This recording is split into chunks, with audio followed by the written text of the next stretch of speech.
우리 함께 찬송하겠습니다. 찬송가 14장입니다. 찬송가 14장 주 우리 하나님, 우리 함께 찬송합니다. 주 우리 하나님 하늘에 계시니 온 천하 만민 주 앞에 찬송하네.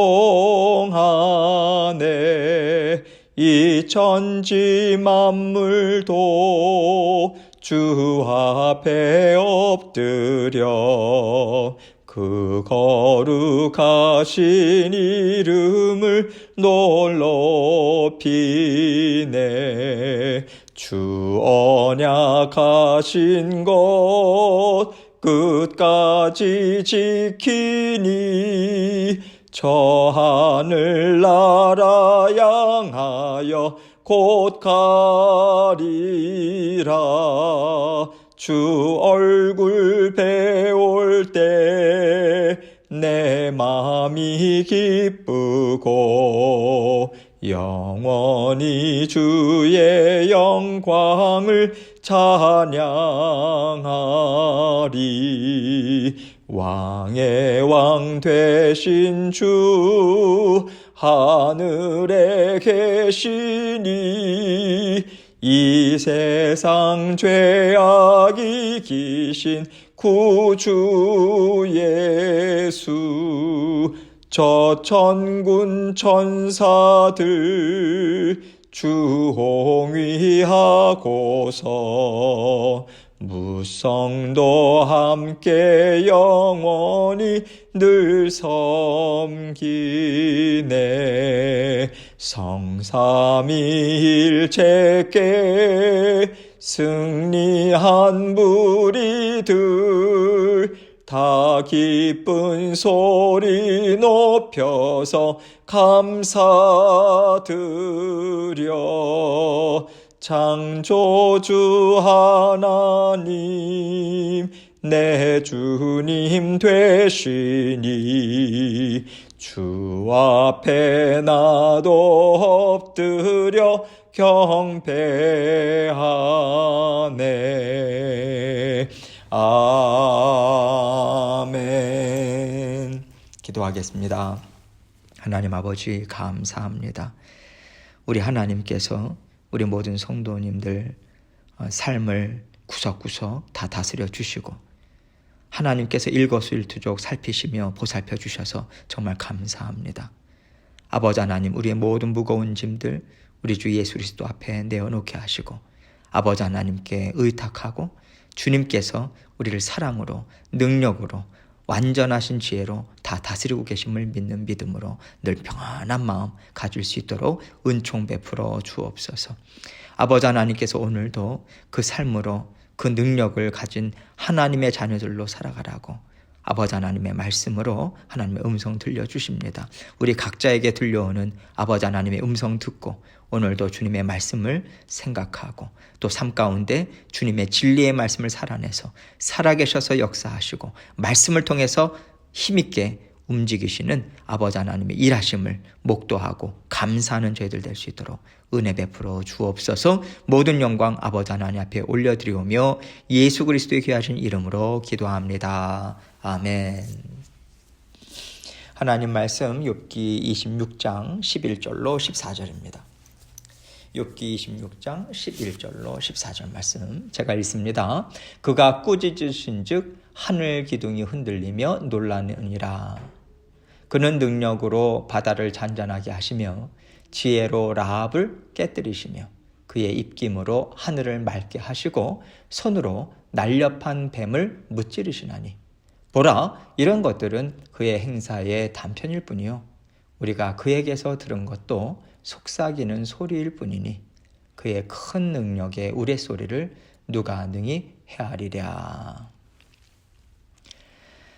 오늘 말씀은요, 욥이 그 친구 빌닷의 말을 반박하면서 하는 얘기예요. 오늘 본문 앞부분을 보면요, 빌닷이 그 욥에게 이런 얘기를 합니다. 하나님은 아주 높으신 그 분이시기 때문에 사람의 인생을 그렇게 중요하게 생각하지 않는다. 이 의미로 얘기를 하는 거예요.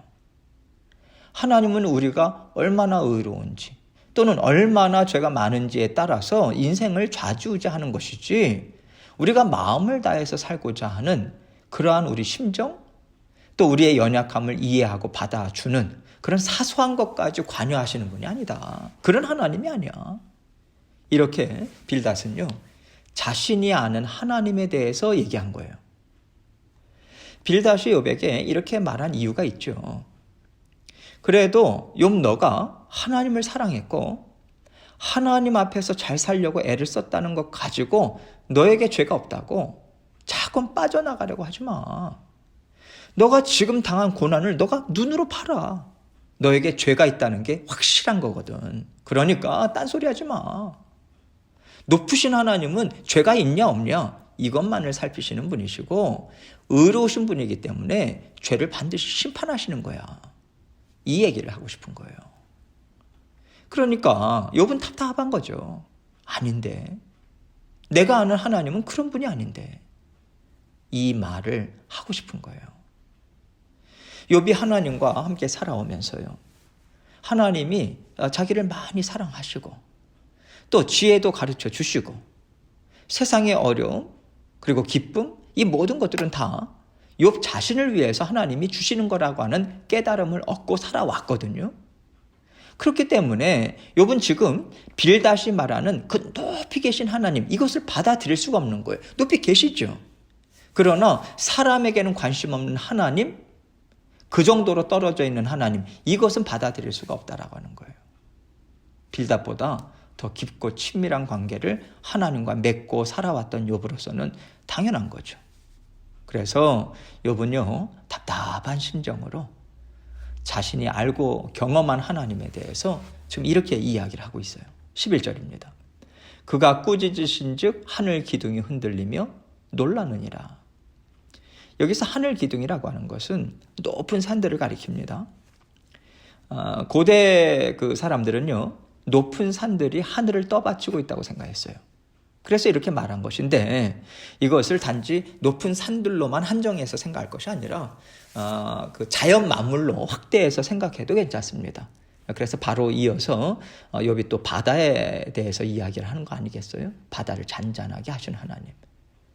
하나님께서 한 번 너를 바라시면 온 자연계가 흔들리고 놀랄 정도로 그렇게 놀라우신 하나님이다. 이렇게 말하고 있는 거예요. 12절로 13절입니다. 그는 능력으로 바다를 잔잔하게 하시며 지혜로 라합을 깨뜨리시며 그의 입김으로 하늘을 맑게 하시고 손으로 날렵한 뱀을 무찌르시나니.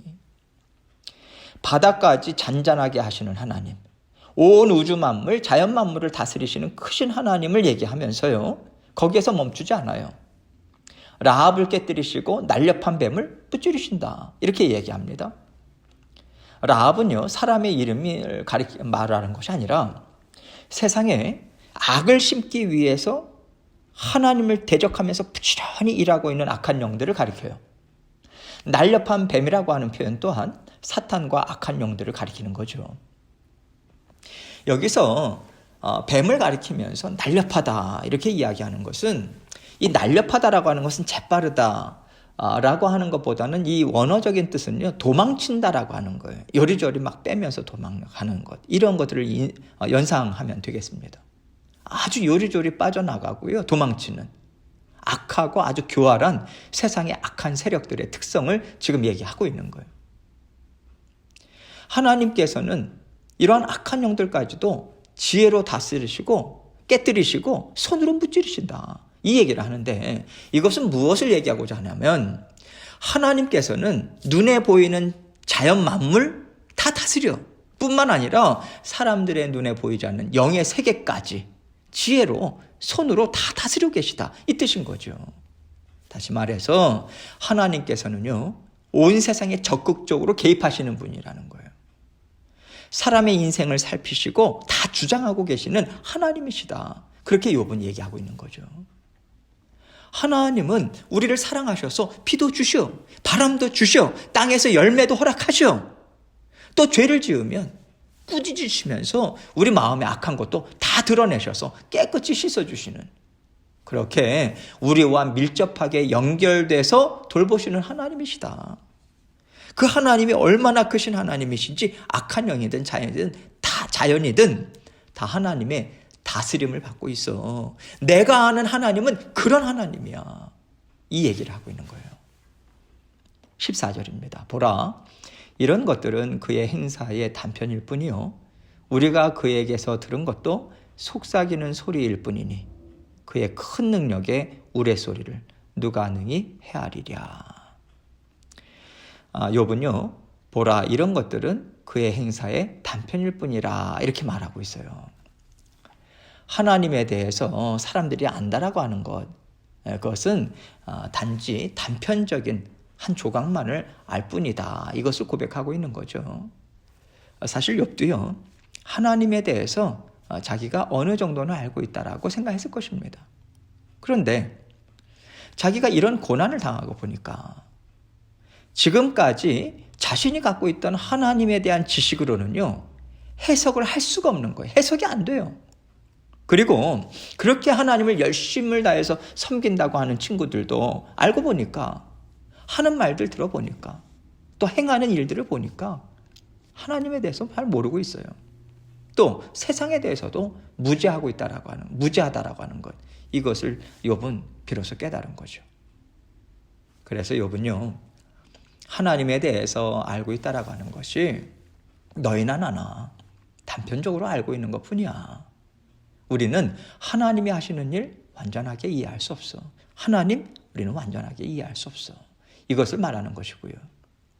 우리가 그에게서 들은 것도 속삭이는 소리일 뿐이다. 이렇게 얘기합니다. 여러분, 속삭이는 것은요, 귀를 기울여서 열심히 듣지 않으면 안 들리는 소리 아닙니까? 여기서 얘기하고자 하는 바는 사람이라고 하는 존재는 하나님에 대해서 잘 듣지도 못하고 그러다 보니까 알지도 못하는 우둔한 존재들이다. 이걸 얘기하는 거예요. 또 그의 큰 능력의 우레소리를 누가 능히 헤아리랴. 하나님의 능력은 천둥번개처럼 크고 웅장한데 그것을 보면서도 어떻게 해서 천둥이 치는지, 어떻게 해서 번개가 치게 되는지 우리는 알지 못한다. 다시 말해서 하나님이 하시는 일들을 우리가 눈으로 보고도 그것이 무엇을 의미하는지, 지금 하고 있는 일들을 우리는 제대로 보지 못하는 존재다. 이것을 이야기하고 있는 거예요. 그래서 지금 욥은요, 그러니 너희가 뭘 안다고? 하나님은 이런 분이다. 하나님은 저런 분이다. 이것을 논하고 나를 판단하고 정죄하는 것도 모자라서 이렇게 심한 고난을 당하는 내 앞에서 너희 자신이 의롭다고까지 주장하고 있냐. 이 안타까운 심정으로 얘기를 하고 있는 거예요. 여러분, 우리가요, 사실 하나님에 대해서 많이 모르면서 삽니다. 그런데 때로는 우리 자신을 보면서요, 그런데도 어떻게 이렇게 무지하게 고집스럽게 또 냉정하게 살 수 있을까, 이런 생각이 들어요. 무슨 얘기냐면, 어떤 사람을 보면서요, 우리가 불쌍히 여기고 어떻게 해서든지 품어줘야 되겠다, 이런 생각보다는 먼저 판단하고 정죄하는 것이 우리 연약함 아닙니까? 이것이 우리 악함이라는 생각을 하게 돼요. 이것이 다 하나님을 제대로 알지 못하는 무지함에서 나오는 것이고요. 우리가 그렇게 무지하다라고 하는 것을 인정하지 않는 교만에서부터 나오는 거 아니겠습니까? 이런 면에서 볼 때 저는 욥기서를 통해서요, 사람의 악함은 하나님에 대해서 알지 못하는 것이다, 이런 생각이 들어요. 우리가 하나님에 대해서 알지 못하면요, 하나님에 대한 잘못된 생각을 가질 수밖에 없어요. 하나님의 뜻을 잘못 이해합니다. 결국 우리는요, 하나님이 이루시는 뜻을 거스르는 자리에 있을 수밖에 없는 거예요. 그러면 우리는 어떤 사람은 하나님에 대해서 많이 알고 잘 알고 있고, 또 어떤 사람은 하나님에 대해서 정말 모르더라. 이렇게 우리가 나눌 수도 있겠죠. 저 사람은 믿음이 이 정도야. 말씀을 어느 정도 알아. 나름대로 비교하면서 우리는 알게 되겠죠. 지금 욥과 욥의 친구들도 그런 거예요. 내가 너를 보니까 너의 믿음이 이것밖에 안 되는구나. 서로 이것을 보고 있는 것이고요. 그러면서 서로 실망하는 거고요. 그런데 여러분, 우리가 하나님에 대해서 얼만큼 알든지 간에 언제나 먼저 인정해야만 하는 것이 뭐냐면, 너나 나나 하나님에 대해서 제대로 알지 못하는 것은 마찬가지다. 도토리 키재기야. 이겁니다. 저는요, 이렇게 하나님에 대해서 나는 제대로 알 수 없는 존재다. 이것을 인정하는 것이 그래도 하나님을 알고 나 자신을 아는 정말 지혜 중에 으뜸이 아닐까 이런 생각을 하게 돼요. 그래서 내가 하나님을 많이 안다. 또 이 세상에 대해서 나는 많이 알아. 이렇게 많이 안다라고 하는 것으로 우리가 자꾸만 높은 자리를 차지하려고 하지 말아야 돼요.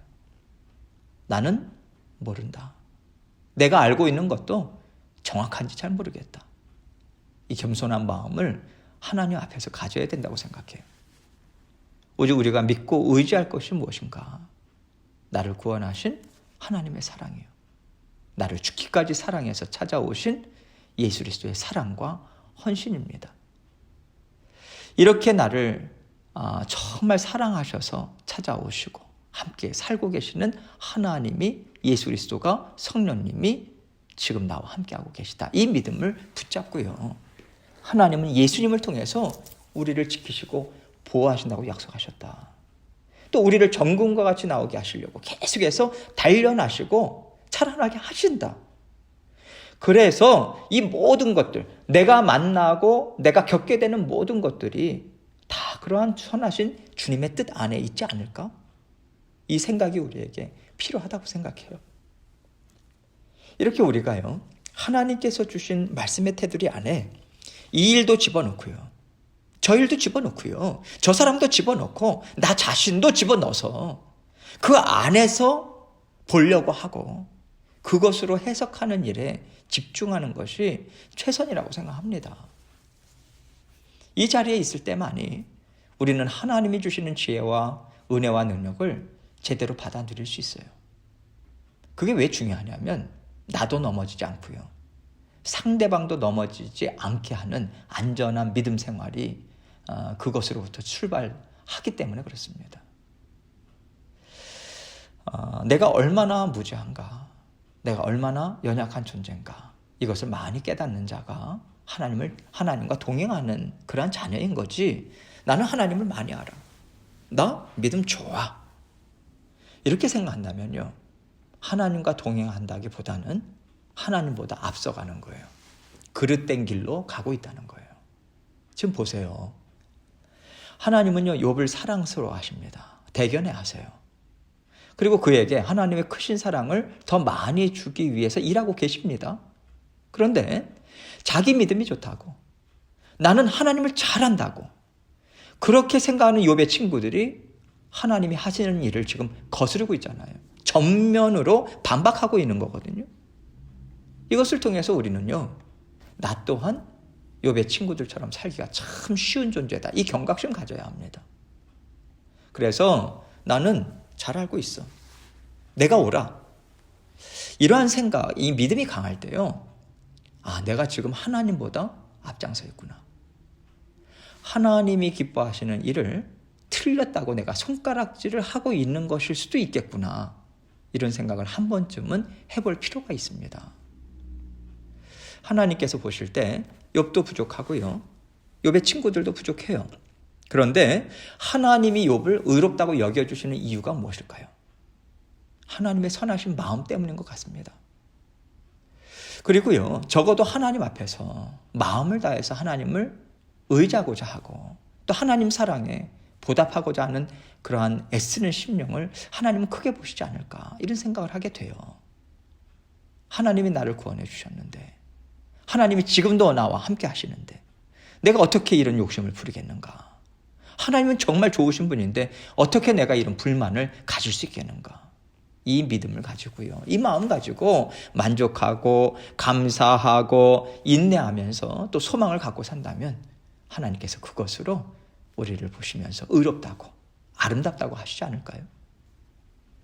우리는요, 하나님보다 앞서가지 않도록 정말 조심해야 합니다. 하나님을 사랑하는 잔잔한 마음, 그 사랑 때문에 욕심을 쫓아가지 않고 그 사랑에 만족하는 마음을 우리가 지킨다면요, 하나님께서 우리를 정말 자랑스러워 하시리라 저는 믿습니다. 하나님이 자랑스러워 하시는 마음을 욥기서 말씀을 통해서 많이 깨닫고 또 간직하면서 살아가시는 저와 여러분이 되시기를 주님의 이름으로 축원합니다. 함께 기도합니다. 하나님 앞에서 정말 겸손한 마음을 갖고 있는가? 나는 잘 모르겠다. 하나님 어떻게 해야 됩니까? 자꾸만 하나님께 여쭙고자 하는 마음이 앞서는가?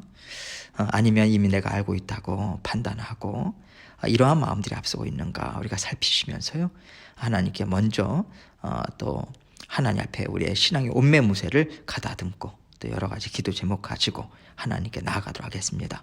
기도하시겠습니다.